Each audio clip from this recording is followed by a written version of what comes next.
So, alright, welcome back.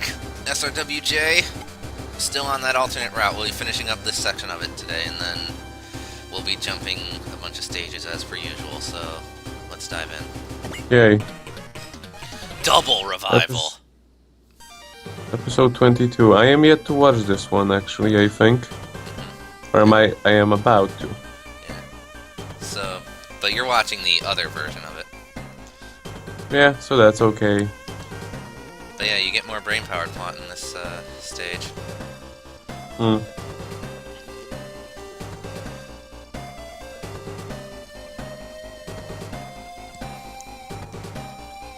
So, fun fact,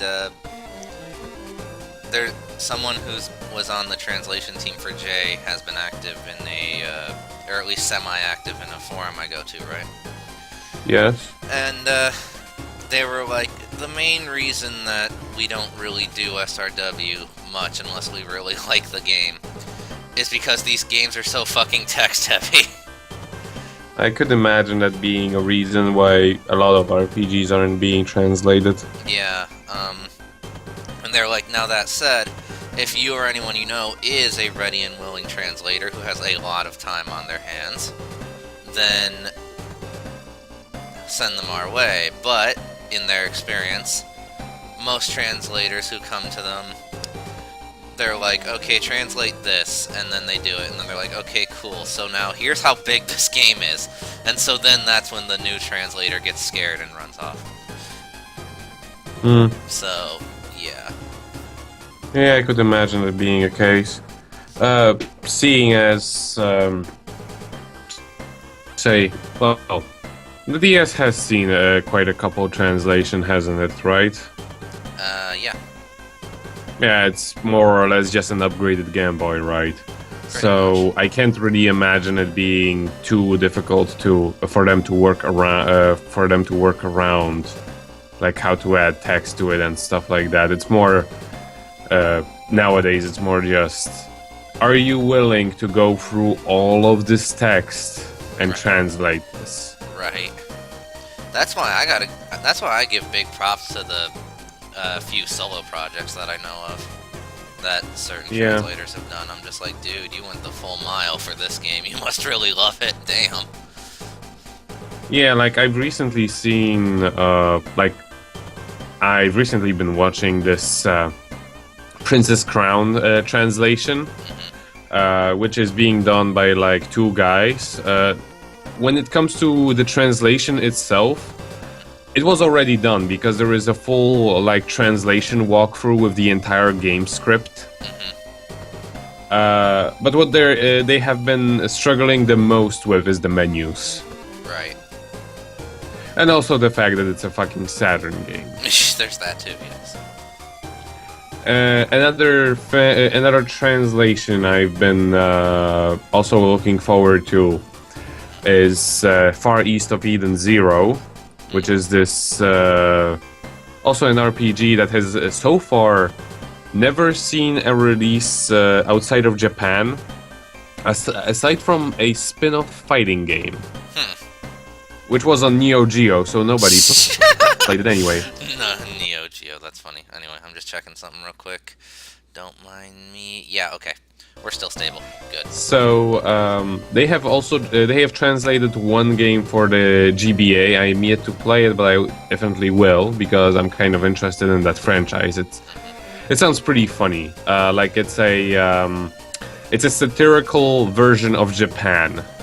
I see. There's also one of the main reasons why there were so few translations, because it's just so context heavy, and for it to be a translation, it needs to be a really good translation because they incorporate a lot of pop cultural references and stuff like that, and that's always difficult to handle.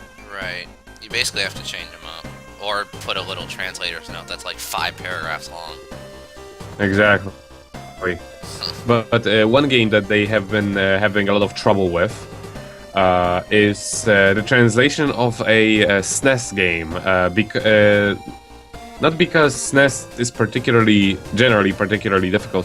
It has probably the most fan translations, but like what the main problem they're having with it is because it's essentially a port of a CD-based game, actually.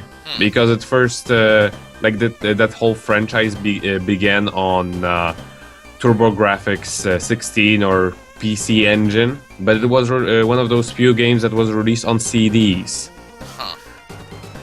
So they had to cram an entire CD-based game onto a SNES title. Yeah. And they did it, except, well, probably they just had to remove the entire voice acting, which the original game was actually fully voiced back in the 80s. Sheesh.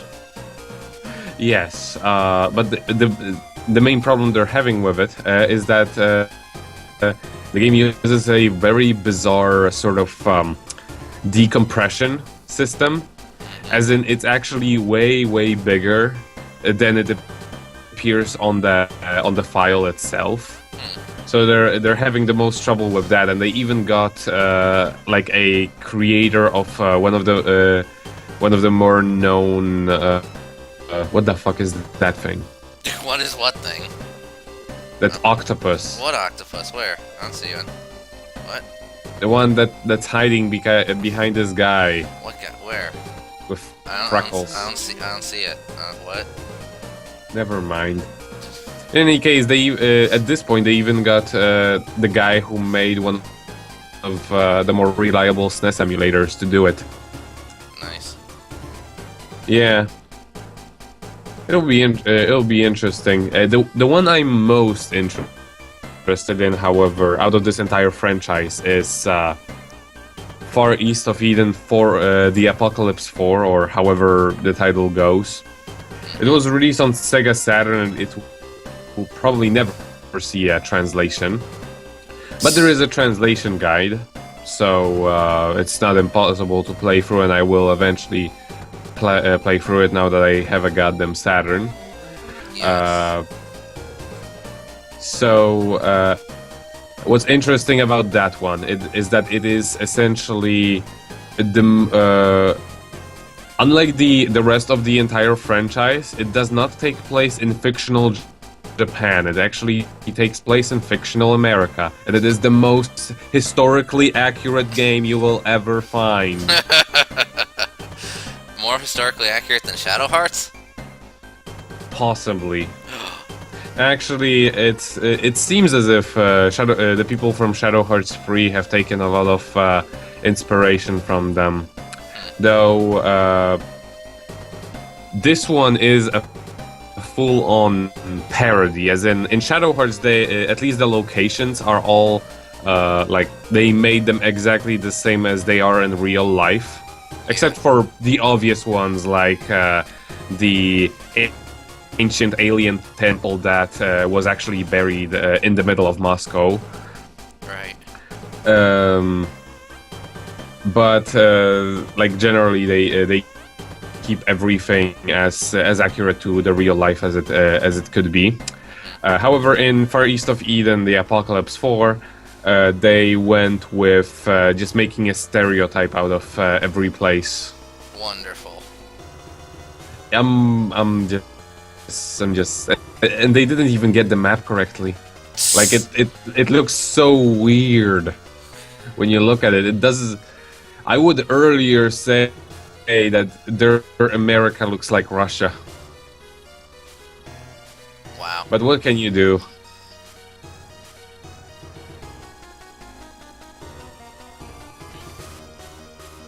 So what has been going on over here? Basically just brain-powered plot. Essentially, they're trying to get more pilots for brains, and the Reclaimers here are all like, no, fuck that. And so they're like, so basically the race is on to recover as many brains and or grand shares as humanly possible. Hmm. Thank God there's I don't no know. more seed plot. Thankfully. Mm-hmm. If only Archangel would explode and never come back. If you just had an option to be like, I don't want to revive this unit. Ever. Just let it rot in the hangar. Unfortunately, that would mean if any of my units died, it would instantly be a game over. No, I mean like, you have an option. Like I'm not using this unit anymore, so why should I fix it? Why should I pour money into it? Well, That sort of thing. I get that, but for warships are what repair your units after each fight when they die. That's why in certain games, when your warship is out of commission, if anybody dies, you lose. So. But you have freaking Nadesco, and it's so much better in every possible Not way. when the routes split. I don't. You could still manage without it, with just Mazen Kaiser. He could fit like... Mazen Kaiser typically doesn't go with the Archangel, and for good reason. True. He's way too awesome for that. I mean, if Mazen Kaiser went on those routes, he's like ginormous, so he could just fit most of the units inside of him. He could fit maybe 2. Maybe. Well, then you have also Great Mazinger and Great Ben Mazinger Cougar. could fit. Great Mazinger could fit maybe 1 inside. Well, they would. Their rest would just tag along. Most Borat could probably carry like 10 of them. Oh, totally. No yes, doubt. he has that chain attack, right? Yeah. He would just roll them up in one gigantic, pile of everything, Yeah. and just fly through space with them attached to that chain. Totally. That's how I imagine everything happens.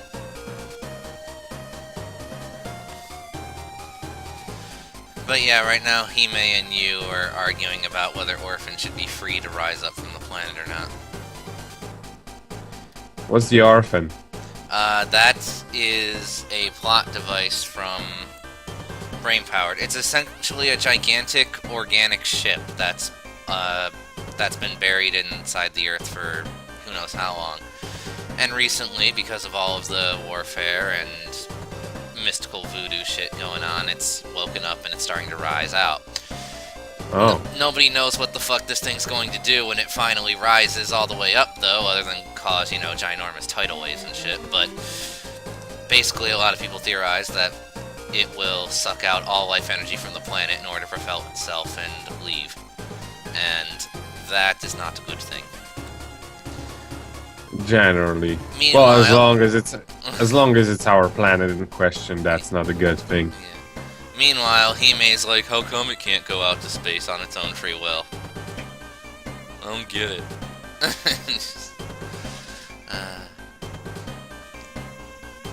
Yeah, like for that one part, somebody should take her sprite and do that thing that everyone did with all of the Disney characters, and just take the eyes apart from one another.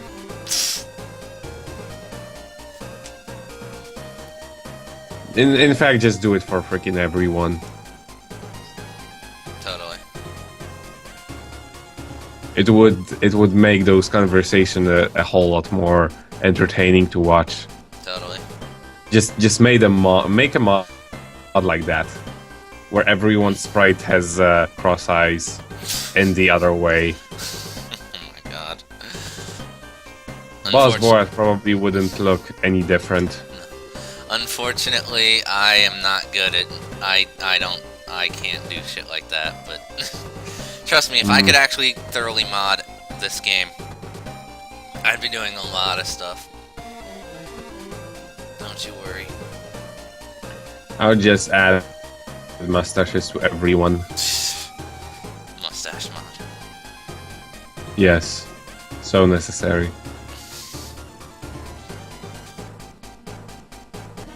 So yeah, a bunch of reclaimers showed up in the city. We're here to wipe them out. And them being brain powered, they are pretty dodgy. Yeah, unfortunately though, that because this is an upgraded run on New Game Plus, they're actually kind of worthless because they don't have any upgrades. So yeah, my force is effectively cut in half right now. Not good.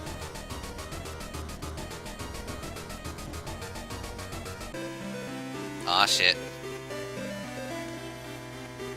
Ime rushes in like an idiot.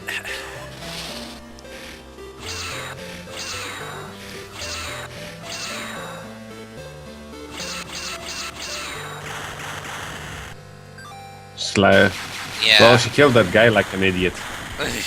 Well, sort of, yes, because her gun does not do that much damage. Okay? Not even. Also, it shows that the Grand Share she attacked was a fucking idiot, because if you notice, it didn't put up a barrier even though it has one. So, in other words, the guy was like, maybe I should shield myself. Nah, fuck it. And then he died. Maybe he was doing his nails. Maybe, I don't know. And they run. Okay. They got scared of him, eh? Not really. They already had what they came for, so they were like, yeah, fuck it.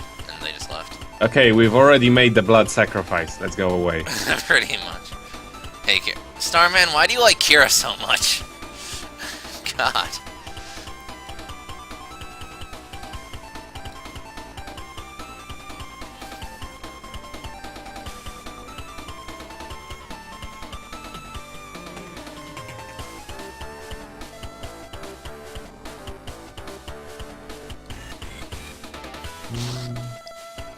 Oh, good, the Archangel's here. Oh, man, I was worried for a minute. Oh, whoop. Is that playing? No. Right now, played. Right now, everything after watching freaking Deep Freeze just... it's so magical. Deep Freeze. Also, Nika, you should tell the audience what we did the other day. What do you mean? What we watched. And give your impressions. Oh yes. We watched the. It's OEDO. Audio Cyber Police. That's not what it's called. That is not the name, sir. What is it? Because Kira's Jesus. Okay. But no, we watched Cyber City 080-808. Oh, okay. It's a weird title, all right. It is. I'm not gonna deny this. But it's a fantastic free episode, sort of film, you could say. It's the length of a film, but it's not really a film. It's made in episodes. Yeah. Very vulgar and very awesome. Yeah. It's basically the whole. It's basically the series from which the you wouldn't recognize a goddamn vampire if one jumped out and bit you in the end of your fucking dick. So get out of my back. Yes. Most people know that line and don't really know where it came from because the name of the anime is very weird. In any case, it's definitely worth watching. Boss Borat. Do you really want me to use Boss Borat? He is the best. Are you know that. sure that's what you want? Yes. Well, I'm sorry, but we're going to be using these M9s. No, just kidding. We're not going to do that. We'll use Boss Borat and the Shining Gundam. Okay. But in any case, this series is very interesting, and it's all on YouTube. And also watch the English version. I don't care what the Japanese version is. The English is probably better. Yep. I could not imagine it being any more amazingly over the top vulgar than it is. Vulcans. Shut up. Shut up, Starman. Yes, Vulcans.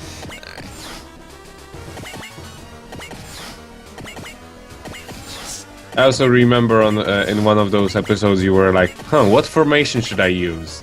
This one? Okay, I will put him in this place and this guy in that place. I should also do... it's gonna work better if I put those, and then everyone back into the Nadesco. Yeah.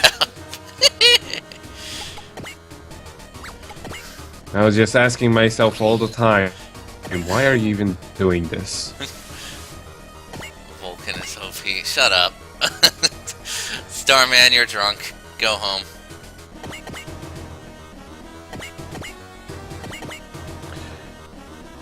But yeah, definitely recommend it. Yeah, it was, out of the 3 parts, what was your favorite part? I'm curious. Well, they're all completely different, so it's really hard to say. It's not like, let's say, because it's a free episode series, there is no real formula to it, other than each episode focuses on another character, and each of the characters is completely different. Yeah. I'll say I liked all of them, but if I were to say which one was sticks out the most, yeah, I would say the third one. Nice. Yeah, the third one's my fave too. I really enjoyed it. It was awesome. Actually, what does this count as? That counts as forest. Okay, good. So can I hit him from here? No. It's sometimes pretty hard to tell where the forest ends and where it starts, simply because it goes between the pixels on like diagonals and stuff. Yeah. So, part of me's tempted to just sit my ass here on the mountain. Mountains. Yeah. Just wait for them. You're not. Fuck it, come to me. And accuracy is key here because we're fighting Grand Shares. So, now granted, because the Archangel sucks, it doesn't help much, but... Insta-lungs. Yep. They're our most accurate weapon, even though they fire wildly. Well, they fire everywhere. So there's no way they can dodge. Nobody will be able to dodge. At all. Oh god, they're surrounding the Archangel. What do I do? No. Oh, you can't use the insta-lungs.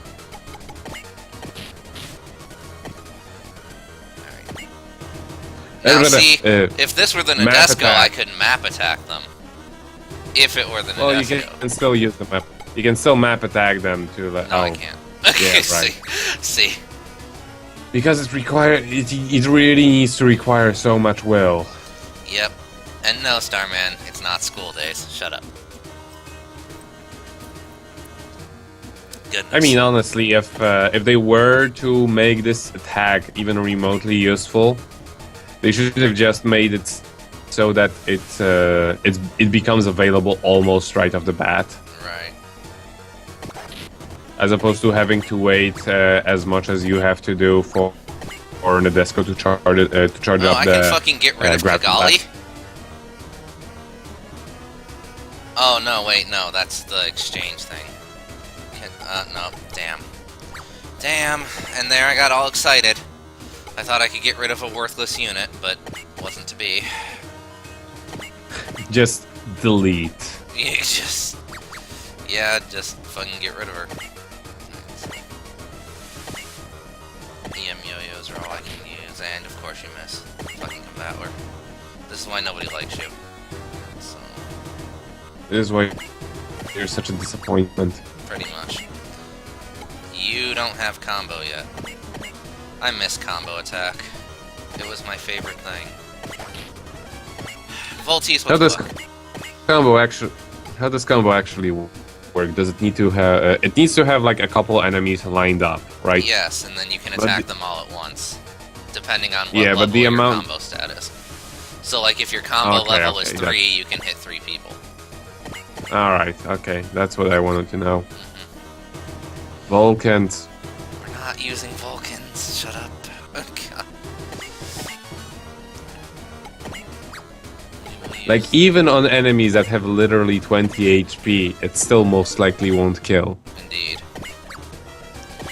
Why is it even... Why does it even exist? Why does it take up a move slot? I don't know. Super Robot Wars Alpha. Again, Alpha's only a maybe. I don't know if I will actually do that or not. Oh, you have combo! You have combo. Alright. Sweet. Let's do this.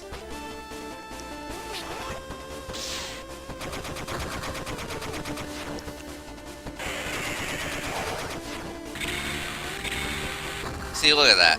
Combo's great. Chakra Shield didn't help you there.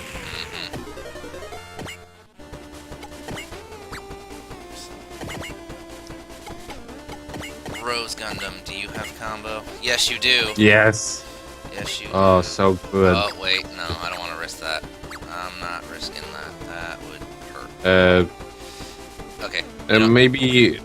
We'll do it on these people. Oh, yeah, right, they're almost dead.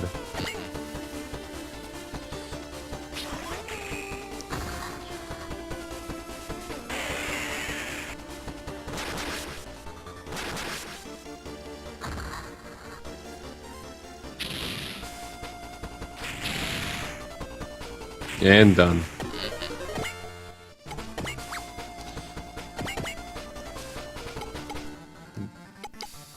Boss. No. I guess you do want to set him out after everyone is done, so you can know whether somebody is injured or what. Right. Like Alpha this. is easy. Well, again, it's still a maybe. It just, you know, it depends on when it comes out and other such factors. But, anyway, Hime, you're not gonna get hit. You'll be fine.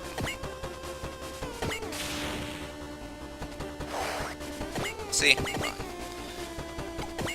Get you out here. Yeah, Not enough will yet.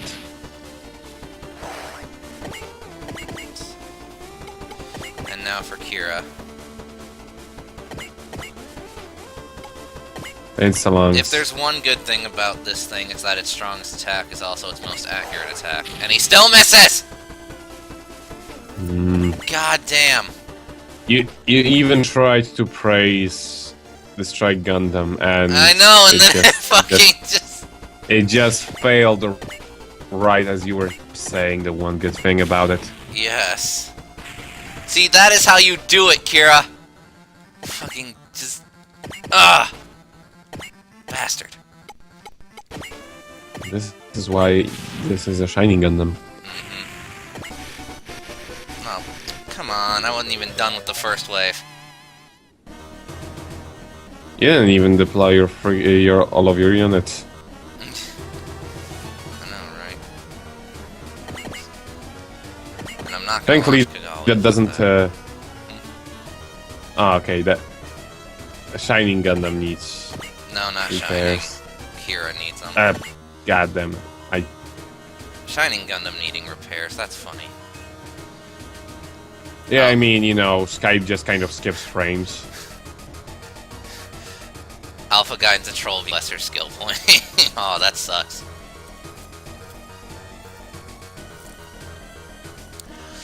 I always found it funny how Super or Z1 Starman is basically a better version of Alpha Gaiden. At least in my opinion. No, Sai-Chi, you're not fucking... just... no. Covering. Yeah. Oh, they're all fucking... Oh. Oh, dude, Or no defense. Sai-Chi. Countercut. It happens with him a lot more than with any other unit. Yeah. Yeah, he took that like a boss.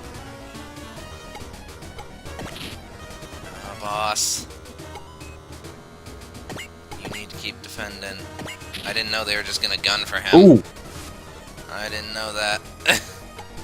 Argo, you don't need to cover. I guess he is the healer lady. Nope. So, boss, you're gonna use guts because I'm not risking you. And as per usual. Thankfully, he's friends with pretty much everyone, so they're gonna cover for him. Yeah. Okay.